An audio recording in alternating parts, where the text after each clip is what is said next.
What does football mean to you? To some, it's a kickabout down the park with friends. To others, it's watching their favourite player score the winning goal on a windy Tuesday night. Football is the most popular sport on the planet, and it touches people's lives in different ways. It bridges divides and forms bonds that can last a lifetime. Kick It Out is football's equality and inclusion campaign, which is there to ensure that football is open to everyone who wants to be involved, regardless of background, nationality, faith or colour. The One Game, One Community scheme defines what Kick It Out is all about. Some of football's biggest stars come from vastly different backgrounds and cultures. Ours midfielder Mikele Legitwood caught up with children at Acton High School this week to help highlight some of the issues we face today. Along with QPR's Football in the Community coach Dan Edwards, Mikele used football as a tool to get his message across, and afterwards he took time out to speak with QPR World. Mikele, we're here at Acton High School, part of the One Game, One Community scheme to promote Let's Kick Racism Out of Football, and it's good to get along and speak to young children like this and help to get that message across. Yeah, obviously we got to try and educate the young kids of today, and even if it's not in football, even if it's just life itself, they need to know what's right and what's wrong, and hopefully we can get that message across to them.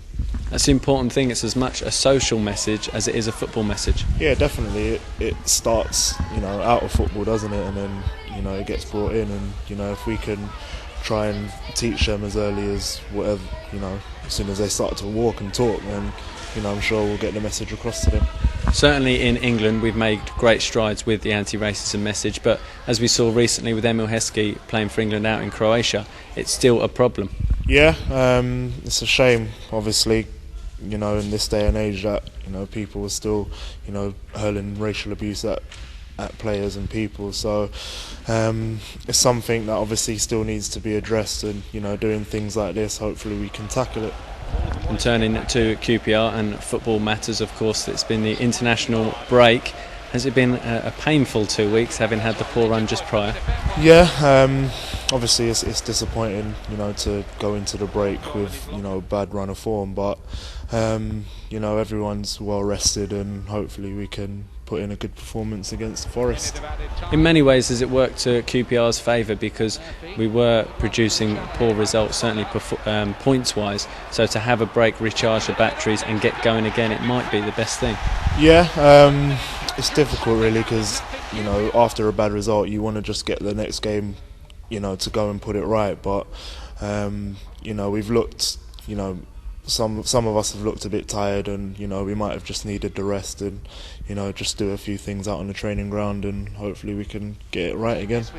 The fans have obviously been frustrated with the last few results, but I'm guessing no one's as frustrated as the players. No, of course not. I mean, we're out there, so we know what it's like. We want to go and do as well as we can for the club and ourselves, and we know when we're not doing well enough, and obviously the fans have showed their frustration a bit harshly, but it's only a small minority, but we know what we need to do, and we're going to try and do it. And finally, how confident are you we can get back to winning ways on Saturday against Nottingham Forest? Very confident.